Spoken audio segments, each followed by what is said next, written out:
Prehliadku gynekologa zažila temer každá z vás.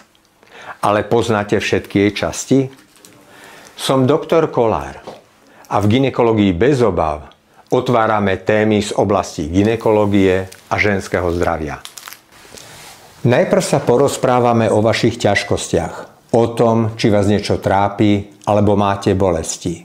To je na úvod. Potom prichádzame k samotnému vyšetreniu, ktoré pozostáva z vyšetrenia v pákach, teda spekulách. Týmto si pozeráme a kontrolujeme pošvu.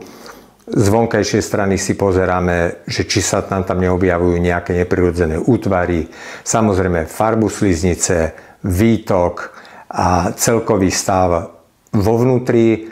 Kontrolujeme krčok a odoberáme eventuálne onkocytológiu pri preventívnej prehliadke. V ďalšom kroku nasleduje kolposkopické vyšetrenie. Optický prístroj, teda kolposkop, nám zväčší obraz sliznice pošvy, ako i krčka maternice tak, aby sme odhalili prípadné patologické zmeny.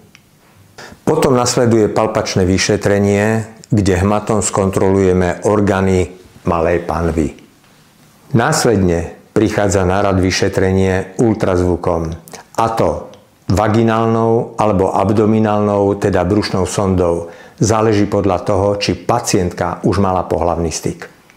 Veľmi dôležitou súčasťou je aj vyšetrenie prstníkov pohmatom. Ak neviete, ako sa robí, kľudne sa opýtajte vášho gynekologa. Ale oveľa dôležitejšie ako samotná metóda a technika vyšetrenia je to, aby ste toto vyšetrenie robili v pravidelných intervaloch vy sama osobne.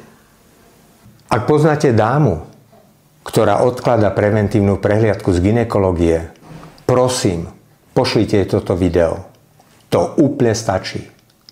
A zbavme sa obáv z gynekológie raz a navždy.